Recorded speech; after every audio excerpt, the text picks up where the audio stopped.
وقت بخیر، بیننده حرف آخر هستید. یکی از کشورهایی که سالهاست هشدار میده جمهوری اسلامی تهدیدی علیه مردم خودش و امنیت منطقه و جهان اسرائیل. این هفته من در اسرائیل هستم و مهمان من شخصیه که شاید این روزها یکی از تأثیرگذارترین آدمهای روی کره زمین باشه درباره آینده جمهوری اسلامی. در دقایق آینده شاهد گفتگوی من خواهید بود به صورت اختصاصی با بنیامین نتانیاهو، نخست وزیر اسرائیل.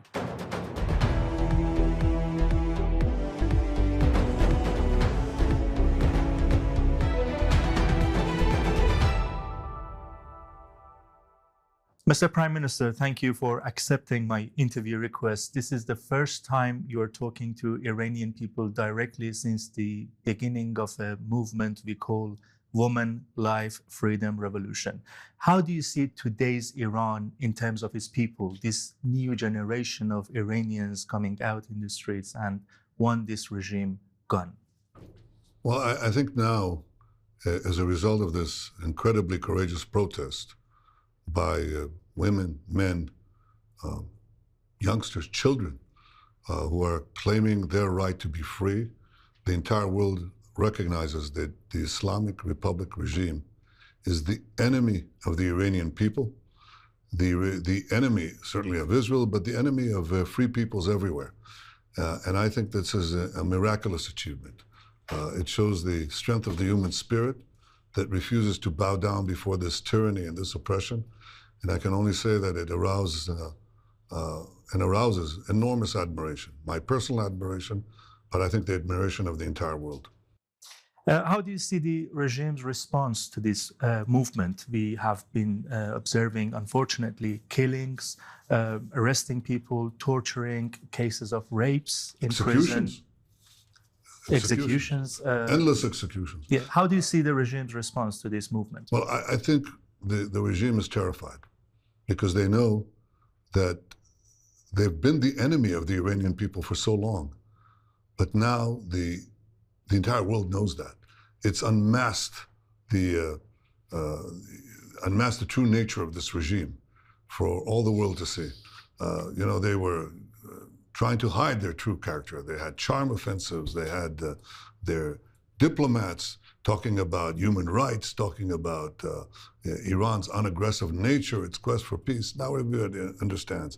Not only do this regime, which is the greatest fomenter of terrorism in the world, with the IRGC, the greatest terrorist organization in the world, now the entire world understands this. And I think this is a great change. And it's to the credit of the brave people of Iran that they've unmasked this regime that has taken over a gifted, able, creative people, the people of Iran, heirs to a great civilization. And I believe the people who will make a great civilization again once they're released. But they've been overtaken by these thugs, this radical Islamist thugs who have now been unmasked. I think the most important thing is now that everybody knows what the people of Iran have known for a long time, that this regime doesn't care for the Iranian people. This regime, when sanctions were lifted, took billions and billions of dollars, but didn't contribute anything to the well-being of the people of Iran, but only to maintain their tyranny and to export their tyranny. This is a great change, and it is to the credit of Mahsa Amini and to all the others who have gone to the streets, risked their lives, given their lives for the noble cause of freedom. Yeah, and they are the heroes of Iranian people, and I'm sure the whole world. Let's get to the main part of this interview, Prime Minister. Iranians are clearly calling on international community, specifically Western leaders, Europeans, not to negotiate with a regime that kills and tortures. Its own people. Its own people, exactly. I'm not talking about international concerns such as nuclear program, which we will get to this part in this interview. I'm talking about basic global shared values that there are enough reasons the world should not talk to this regime in terms of diplomacy or anything else. When you meet with them, with the Western leaders, world leaders, what do you tell them about this? Well, I tell them that there is a moral imperative, but also a security imperative. And I do touch upon the nuclear question because for such a regime to have nuclear weapons, when it's committed openly to the destruction not merely of my own country, but to the subjugation of the world. They chant death to Israel, death to America, death to everyone in between who doesn't share their values. Muslims who refuse to accept their tyrannical creed, they want to kill everyone. They do kill everyone. They threaten to kill leaders in the West. They threaten to kill and do kill journalists, dissenters, people who voice their free opinion. They want to, if they could, they will terrorize the entire world. They are the primary force of terror in the world. But imagine if they have the weapons of the greatest terror, the weapons of nuclear weapons with which they could hold the entire world hostage. So I say to Western leaders, to world leaders, I say, history will change if Iran will get nuclear weapons. And the imperative now is to free the Iranian people, both for their own sake, but also for our common security. We cannot let this radical Islamic terrorist regime that oppresses its people, terrorizes everyone else, to have the weapons of mass death. This will change history, and we have to stop it before it happens. Yeah, and what about those global values we've been actually observing in the last 6 months in Iran, which is being oppressed by the Iranian regime? For example, you met with the French president a few weeks ago in Paris, and I'm sure you're going to have a trip to Europe again soon. What do you say to them about these values that they should respect, at least if they're not worried about something like nuclear weapon? Well, you know, we are free societies, and we value freedom above everything else. I think it's time to say to the Iranian regime, I would say, paraphrasing what our great prophet Moses said to the pharaohs of Egypt thousands of years ago. He said, "Let my people go." And I say to Western leaders, let us stand together before the Iranian regime and tell them, let your people go. Let your people be free. Let your people be free of your radical tyranny. And I think that's what I hear from the streets too. Because I think the big change that we hear is protests that say, down with the radical Islamic regime. Down they want with the whole tyranny. regime gone. They say it openly, and they're right. And this is something that I think is ultimately tied to the threat that we face.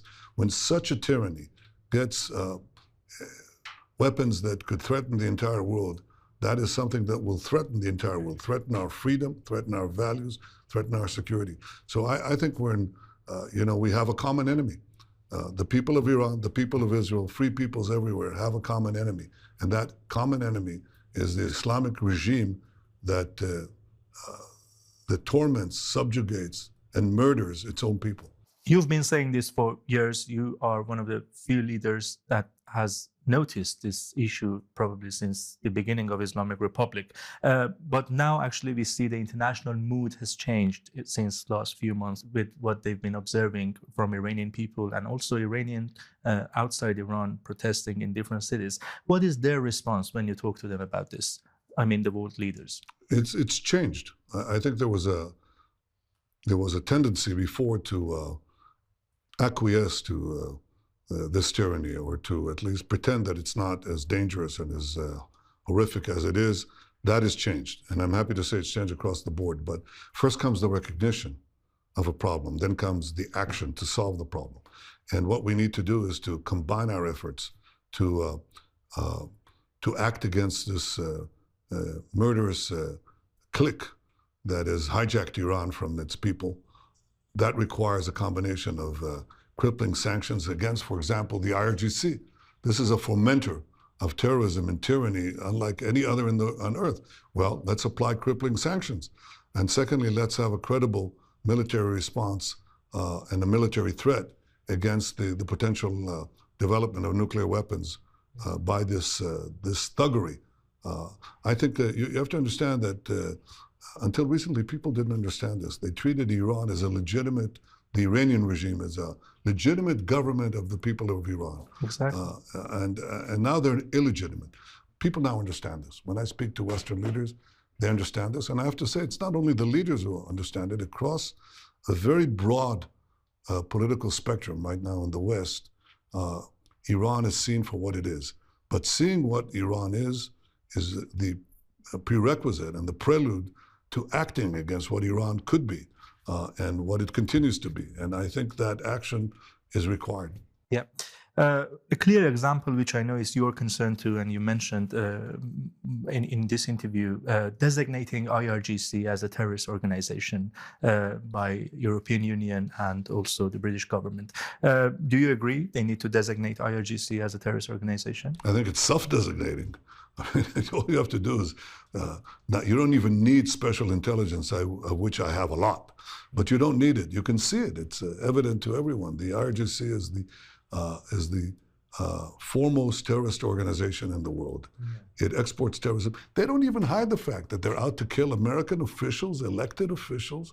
They're out to kill journalists who speak their mind anywhere, in London or in New York or any other part of the world. And of course, you don't have to hide the fact of what is being done in the name of these horrors inside Iran itself. I mean, all these things are part and parcel of the same Iranian system. Is the IRGC terrorist organization? What is it? If this is not terrorism, I don't know what terrorism is. So is this in your agenda when meeting with the Western leaders? Yes, I speak to them about that, but I go well beyond that, I can assure you. Of course. The Iran nuclear deal, Mr. Prime Minister, you mentioned as well. How do you see the regime's nuclear program now? We had the IAEA reports, which a copy of that has been seen by the Associated Press, confirming experts found 83.7% enriched uranium in Iranian facilities. In your opinion, in what stage the Islamic regime is at in terms of its nuclear program? Well, it's moving forward dangerously into a dangerous zone. It's true that our actions, among other things, have delayed them by at least a decade, but it doesn't mean that it stopped them. So they thought they would be 10 years ago where they are today, but they're still moving it. And this has to be stopped. We should tell them that they should, if they cross over the threshold of becoming essentially a nuclear power, if you will, on the threshold of becoming a nuclear power, that is something that we cannot tolerate.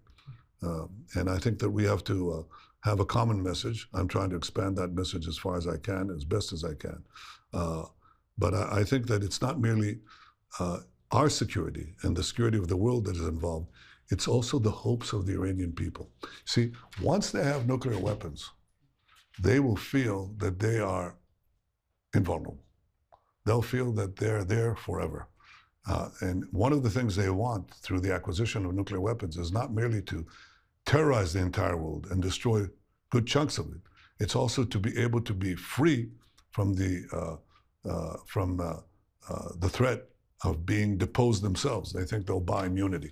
So if you're for freedom for the Iranian people, if you're for the security of the world, if you're for the stopping of this terror campaign that knows no boundaries, then you have to be against Iran becoming a threshold nuclear state, let alone a nuclear power.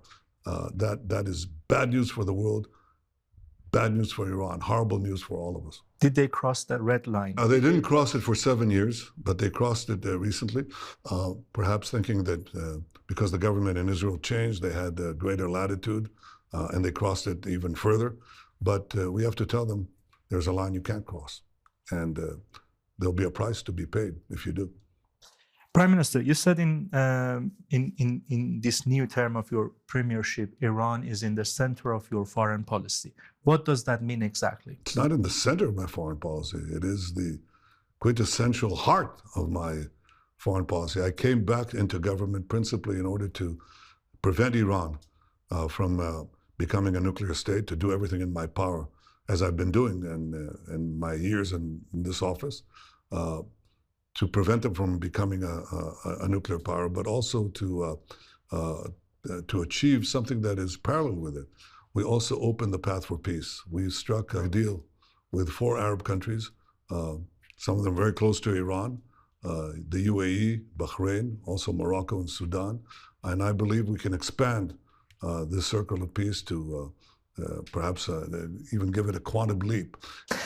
Prime Minister, considering the domestic challenges these days you are facing from your opposition, can you focus on this policy? I never lose focus on the danger from the Islamic regime, never. Because I know that We'll solve our problems in Israel. We have a way of doing that. But if Iran gets nuclear weapons, this will be a problem that all of us will face, and it will change the world. It would also cause the crisscrossing of the Middle East with nuclear tripwires, as other regimes who understand the danger of a nuclear Iran will rush to arm themselves. So those who say, oh, well, you know, if we take action against Iran, we will face a war. You'll face a war if you don't. You'll face a war and potentially a horrible nuclear war if you don't. You said, this is your quote, the only thing that can really prevent Islamic Republic from obtaining a nuclear weapon is a credible military plan and action. You said it in a conference a few weeks ago. What does that mean exactly? A clear military plan and action. It's exactly what it means. I don't think it needs elaboration. I think it's self-understood. In another comment you said, in response to IAEA chief's comment, you said, nothing will prevent you from protecting your country. Are we close to a military conflict with the Islamic Republic? Well, it depends on Iran, of course, but I think that on the regime in Tehran, when I say Iran, I never mean the people of Iran, because I draw a firm distinction between these dictators. But I think Mr. Grossi, who's otherwise a reputable man, I think he said something totally wrong and inappropriate. He said that attacking Iran's nuclear facilities is illegitimate. There's nothing more legitimate than preventing a regime that openly calls for your destruction from having the weapons to achieve that goal. I mean, that's absurd. It's preposterous. And I hope it doesn't reflect what he really thinks. But whether or not it does, we will maintain, as I said, our right to defend ourselves, and in so doing, defend many others, including the people of Iran. Prime Minister, I know you're a busy man. I have some personal questions. We are very close to Nowruz, the Persian New Year. How do you see Persian culture, considering the roots between the Jews and the ancient Iran?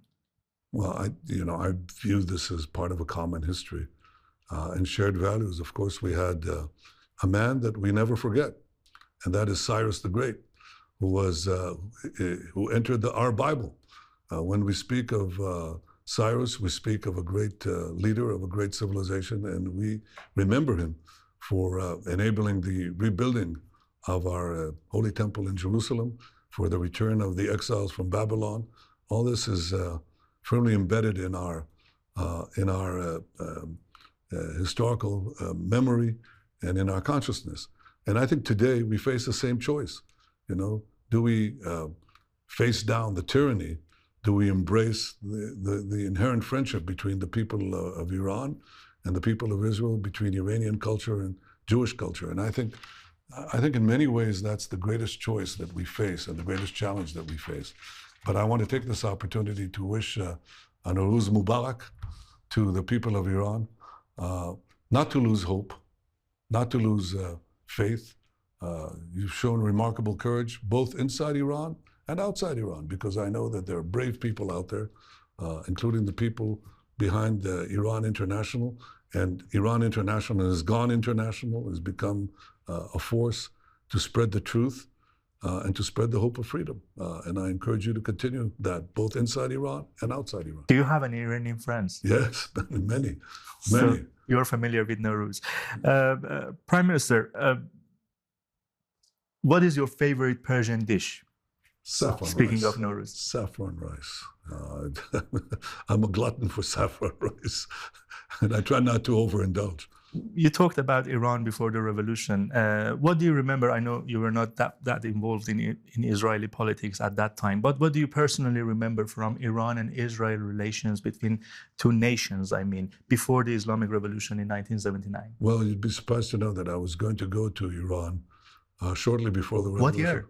This is, I think it was late 78, beginning of 79, I think. And I was going to go there on some business, actually. I was working in the private sector at the time. And what do you remember from that? I remember that I decided not to go because I thought that things might unravel there. And unfortunately, they did.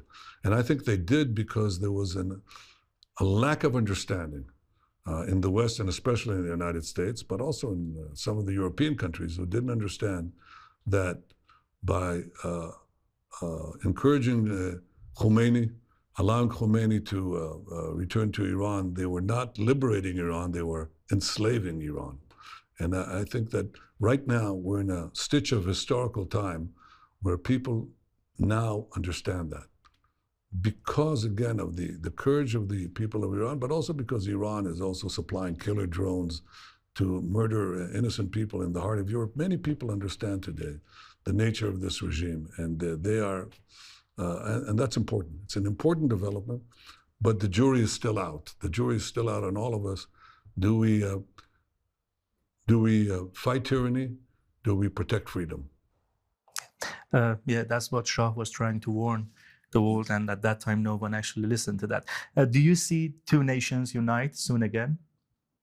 I mean, Iran and Israel. Yes, I think, yes, if this regime no longer will rule Iran, if there will be a freedom movement that succeeds, I think that the friendship between Israel and Iran will surpass anything that we can imagine.